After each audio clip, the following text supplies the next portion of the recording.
성경 읽기 전 드리는 기도.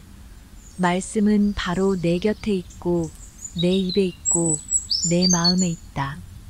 주님 성령의 빛으로 저희 눈을 여시어 주님의 길을 보게 하시고 저희 귀를 여시어 생명의 말씀을 듣게 하소서. 아멘. 오늘 성경 말씀은 히브리인들에게 보낸 서간 제4장에서 제6장까지의 말씀입니다. 히브리인들에게 보낸 서간 제4장. 그러므로 하느님의 안식처에 들어갈 수 있다는 약속이 계속 유효한데도 여러분 가운데 누가 이미 탈락하였다고 여겨지는 일이 없도록 우리 모두 주의를 기울입시다. 사실 그들이나 우리나 마찬가지로 기쁜 소식을 들었습니다. 그러나 그들이 들은 그 말씀은 그들에게 아무런 이득이 되지 못하였습니다. 그 말씀을 귀 여겨 들은 이들과 믿음으로 결합되지 못하였기 때문입니다. 믿음을 가진 우리는 안식처로 들어갑니다. 그것은 하느님께서 그리하여 나는 분노하며 맹세하였다. 그들은 내 안식처에 들어가지 못하리라 하고 말씀하신 그대로입니다. 안식처는 물론 하느님께서 만드신 것들은 세상 창조 때부터 이미 다 이루어져 있었습니다. 사실 일곱째 날에 관하여 어디에선가 이렇게 말하였습니다. 하느님께서는 하시던 일을 모두 마치시고 이튿날에 쉬셨다. 또 여기에서는 그들은 내 안식처에 들어가지 못하리라 하였습니다. 그런데 어떤 이들은 그곳에 들어갈 기회가 아직 있고 또 예전에 기쁜 소식을 들은 이들은 순종하지 않은 탓으로 그곳에 들어가지 못하였기에 하느님께서는 다시 오늘이라는 날을 정하셨습니다. 앞서 인용한 대로 오랜 세월이 지난 뒤에 다윗을 통하여 오늘 너희가 그분의 소리를 듣거든 마음을 완고하게 갖지 마라 하고 말씀하실 때에 그리하신 것입니다. 만일 여호수아가 그들을 안식처로 이끌었다면 하느님께서 나중에 다른 날에 관하여 말씀하지 않으셨을 것입니다. 그러므로 하느님의 백성에게는 아직도 참안식이 그대로 남아 있습니다. 하느님께서 하시던 일을 마치고 쉬신 것처럼 그분의 안식처에 들어가는 이도 자기가 하던 일을 마치고 쉬는 것입니다. 그러니 그와 같은 불순종의 본을 따르다가 떨어져 나가는 사람이 없게 우리 모두 저 안식처에 들어가도록 힘씁시다. 사실 하느님의 말씀은 살아있고 힘이 있으며 어떤 쌍날칼보다도 날카롭습니다. 그래서 사람 속을 꿰찔러 혼과 영을 가르고 관절과 골수를 갈라 마음의 생각과 속셈을 가려냅니다. 하느님 앞에서는 어떠한 피조물도 감추어져 있을 수 없습니다. 그분 눈에는 모든 것이 벌거숭이로 드러나 있습니다. 이러한 하느님께 우리는 셈을 해드려야 하는 것입니다.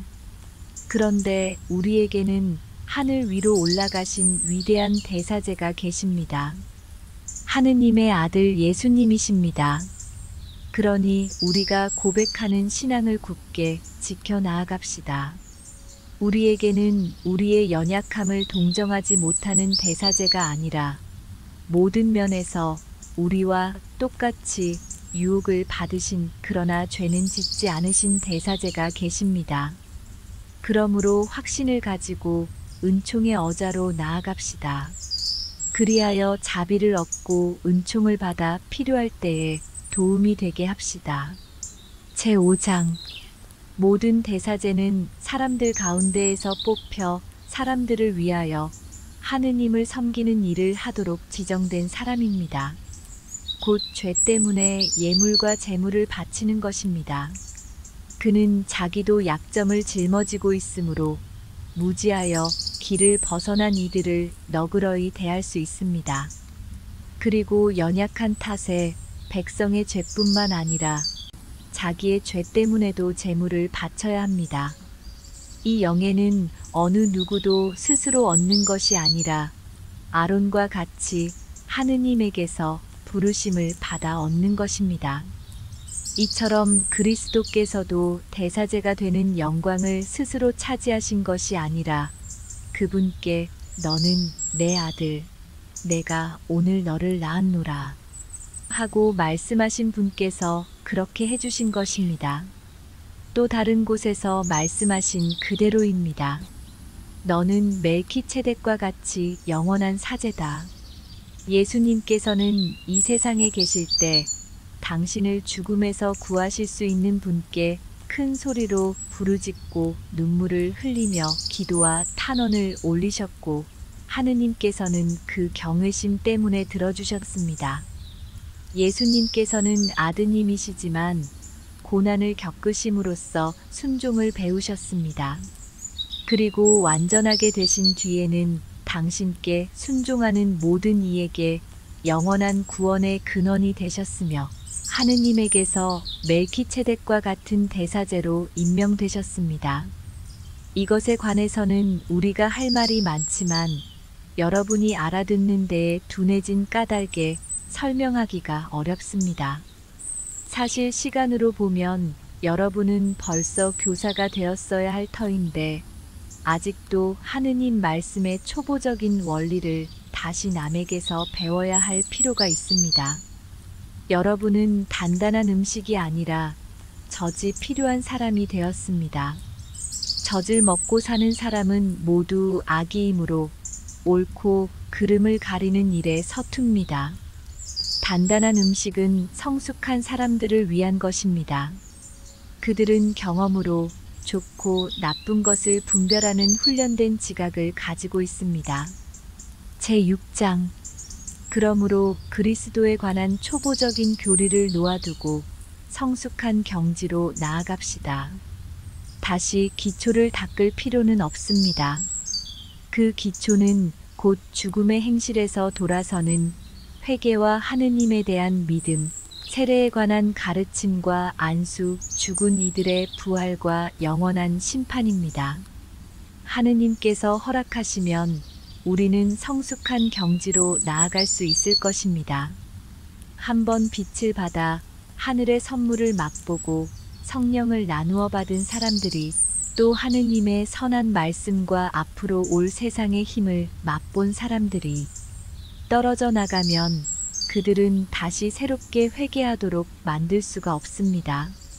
그런 사람들은 스스로 하느님의 아드님을 다시 십자가에 못 박고 욕을 보이는 것입니다.